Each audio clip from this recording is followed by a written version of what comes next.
बिस्मिल्लाहिर्रहमानिर्रहीम।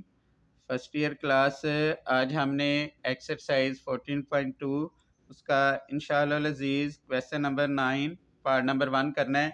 Part number 1 में ए, B और सी ये 3 वेक्टर्स दिए गए हैं। कहा हुआ है कि हमने शो करना है कि 3 factors form a right triangle. ये तीनों राइट ट्राइंगल बनाते हैं, ट्राइंगल और फिर राइट, तो दोनों मिलके बनेंगे राइट ट्राइंगल। तो ट्राइंगल की क्या शर्त होती है कि अगर कोई से दो वेक्टर को प्लस करे उसका आंसर तीसरे के बराबर आए तो वो ट्राइंगल होगी। जैसे बी और सी को इधर से देखने से पता लग जाएगा कि अगर हम बी और सी को प्लस करेंगे तो ए आएगा, यानी हम इधर लिख लेंगे बी प्लस ये हो गया सी। अब देखें इनको प्लस कर लें, आई प्लस 2i ये 3i होगा, -3j प्लस जे ये -2j होगा, +5k -4k यानी अलामत आएगी बड़ी रकम की, प्लस माइनस माइनस ये k हो जाएगा। तो ये क्योंकि b प्लस c इसको प्लस करने से आंसर तीसरे वेक्टर के बराबर आ रहा है, यानी इसको हम इस तरह भी लिख सकते हैं b plus c is equal to a। इस तरह भी आप इसको लिख सकते हैं। इसको आप इक्वेशन नंबर 2 का नाम दे लें। अब उसके बाद ये हमारे पास कंडीशन आ गई ट्राइंगल की। अब उसके बाद हमने ये देखना है कि कौन से दो वेक्टर है जिनको डॉट प्रोडक्ट करने से आंसर 0 आएगा, क्योंकि अगर डॉट प्रोडक्ट होगी 0 तो वो परपेंडिकुलर होगा, तो परपेंडिकुलर जो होता है वो 90 का एंगल होता है। तो हम क्या करते हैं ए डॉट सी करके देख लेते हैं। ये ए हो गया डॉट ये हमारे पास सी हो गया। तो हमने क्या करना है आई के कोफिशिएंट को आई से मल्टीप्लाई करना है 3 2, इसी तरह जे का कोफिशिएंट जे से मल्टीप्लाई होगा, फिर के का कोफिशिएंट के से मल्टीप्लाई होगा। तो इसको हम सॉल्व करेंगे तो हमारे पास इसका आंसर आ जाएगा 0। इसको हम कहेंगे क्वेश्चन नंबर 3। तो इधर हम लिख लेंगे फ्रॉम क्वेश्चन, अब देखें इसका आंसर 0 आ गया, तो हम लिख लेंगे from question number 2 and 3 given vectors form a right triangle. क्योंकि ये कंडीशन जो है वो ट्राइंगल की है, ये वाली जो कंडीशन है डॉट प्रोडक्ट 0 के बराबर है, ये वाली जो कंडीशन है ये कंडीशन है कि ए जो है वो परपेंडिकुलर है सी पर। तो इसका मतलब हो गया क्योंकि डॉट प्रोडक्ट 0 के बराबर आ गई तो ए सी पे परपेंडिकुलर है, तो given vector form a right triangle. इसका जो सेकंड पार्ट है वो भी इसी तरह है, लेकिन फ़र्क क्या है उसमें पहले हम पी क्यू क्यू आर और पी आर ये वेक्टर फाइंड आउट कर लेंगे, फिर उसके बाद यही कंडीशन सॉल्व होगी। कोई से दो को प्लस करेंगे तीसरे के बराबर आएगा और कोई से दो की डॉट प्रोडक्ट 0 के बराबर आएगी। अगर ये बराबर आएगी तो इसका मतलब है ये राइट ट्राइंगल के वर्टिसेस होंगे। ये आपने खुद ट्राई करना है और अगर कोई प्रॉब्लम होगी तो आपने समझ लेना है। उसके बाद हमने क्वेश्चन नंबर 10 करना है। क्वेश्चन नंबर 10 में हमने काज अल्फ़ा प्लस बीटा काज अल्फ़ा काज beta minus sine alpha sine beta ये हमने फ़र्ज करना है। तो उसके लिए हम ये एक एक्स वाई, ये एक्स एक्सिस ये y axis, x y plane में दो एंगल बना लेंगे, यानी एक एंगल ये बनेगा और एक एंगल ये बनेगा। इस वेक्टर का एंगल होगा अल्फ़ा और इस वेक्टर का एंगल होगा बीटा। क्योंकि ओ ए है तो इसका वेक्टर हो गया ए और इसका एंगल ये वाला हमने बना लिया अल्फ़ा। फिर दूसरा वेक्टर हमने ड्रा किया ओ बी, क्योंकि ये जो है क्लॉकवाइज बन रहा है नीचे को बन रहा है, इसलिए इसका एंगल नेगेटिव होगा माइनस बीटा होगा। तो ओ बी का एंगल हो गया माइनस बीटा और ओ ए का एंगल हो गया अल्फ़ा। फिर हमें असल में ये अल्फ़ा प्लस बीटा चाहिए। अल्फ़ा में से अगर ये वाला एंगल माइनस कर देंगे तो माइनस और माइनस प्लस, तो इसका मतलब है ये वाला जो एंगल हो जाएगा ए ओ बी ये बन जाएगा अल्फ़ा प्लस बीटा।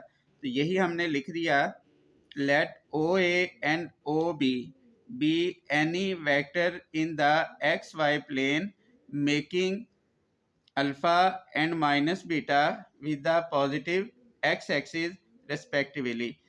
और ओ ए का वेक्टर हो गया ए, यानी let a and b the position vector with the angle between them. और फिर इज गिवन बाय, ये वाला एंगल जो है ए ओ बी, ये अल्फ़ा प्लस बीटा हो गया। अब इसके हमने कोऑर्डिनेट लिख लेने हैं, ये आपने ज़रा याद रखने हैं।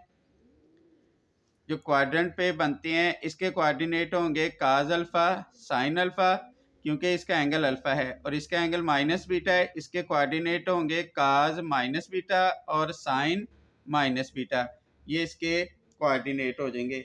अब हमारे पास हमें दो वेक्टर चाहिए। एक वेक्टर हम ए निकाल लेंगे, ए कैसे आएगा, यानी जो ओ ए है वो ए के बराबर है, तो ए हमने निकालना है, इसको आपने ध्यान से सुनना है। जो ए वेक्टर है वो होगा, हम इसमें से ये माइनस कर देंगे, क्योंकि ये ओरिजिन है, ओरिजिन पे एक्स भी ज़ीरो होता है और वाई भी ज़ीरो होता है। तो ये कैसे निकलेगा, हम पहले वेक्टर में से पहला माइनस कर देंगे, यानी काज अल्फ़ा में से ज़ीरो माइनस कर देंगे, वो आई हो जाएगा, साइन अल्फ़ा माइनस ज़ीरो वो जे हो जाएगा। तो इस तरीके से हम इसको लिख लेंगे। तो हमारे पास जो ए आएगा वो आ जाएगा काज alpha minus zero I plus, ये आ जाएगा साइन अल्फ़ा माइनस ज़ीरो जे। तो इसको अगर सॉल्व कर लेंगे तो ये आ जाएगा काज अल्फ़ा आई प्लस साइन अल्फ़ा जे। तो ये हमारे पास वेक्टर ए आ गया। अब इसी तरह हमने ये वाला वेक्टर यानी वेक्टर बी फाइंड आउट करना है। तो वेक्टर बी के लिए हमें ये बी वेक्टर चाहिए।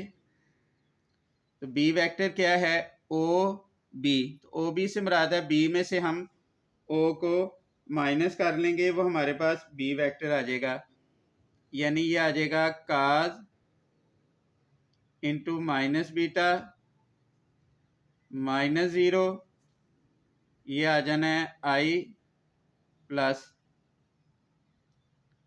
Sign minus beta minus zero, और ये साथ आ जाएगा जे। ये हमारे पास बी वेक्टर आ गया। तो ये आ जाना है बी इज इक्वल टू काज, ये वाला जो काज का एंगल का नेगेटिव होगा पॉजिटिव हो जाएगा, तो ये हो जाएगा काज बीटा माइनस ज़ीरो, यानी ये काज बीटा आ जाएगा। तो ये आ जाना है काज बीटा आई, साइन का जो नेगेटिव है वो शुरू में आ जाता है, तो ये आ जाएगा, यानी ये शुरू में आ गया प्लस माइनस माइनस, क्योंकि साइन बीटा में से ज़ीरो निकालेंगे साइन बीटा ही आएगा, तो ये आ जाएगा माइनस साइन बीटा जे। ये हमारे पास बी वेक्टर आ गया। तो इसके लिए ये हम फार्मूला यूज़ करेंगे बी डॉट ए, ये हो गया बी डॉट, ये हमारे पास ए वेक्टर आ गया। तो बी डॉट ए इसके बराबर होता है बी की मैग्नीट्यूड ए की मैग्नीट्यूड और फिर आ जाएगा काज अल्फ़ा प्लस बीटा। अब इन दोनों की हम डॉट प्रोडक्ट फाइंड आउट कर लेंगे। काज अल्फ़ा को काज बीटा से डॉट प्रोडक्ट ले लेंगे, क्योंकि डॉट प्रोडक्ट में आई का कोफिशेंट आई से मल्टीप्लाई होगा। तो ये आ गया काज अल्फ़ा काज बीटा, इसी तरह plus minus minus sine alpha sine beta. ये यूनिट वेक्टर है इसलिए इसकी मैग्नीट्यूड 1, इसकी मैग्नीट्यूड 1, ये सेम एज इट इज़ आ गया। ये आ गया काज अल्फ़ा काज beta minus sine alpha sine beta. किसी भी रकम को 1 से मल्टीप्लाई करें वो रकम वही आनी है, ये सेम एज इट इज़ आ गई। तो यही हमने प्रूव करना था। काज अल्फ़ा प्लस बीटा ये बराबर होता है काज अल्फ़ा काज beta minus sine alpha sine beta.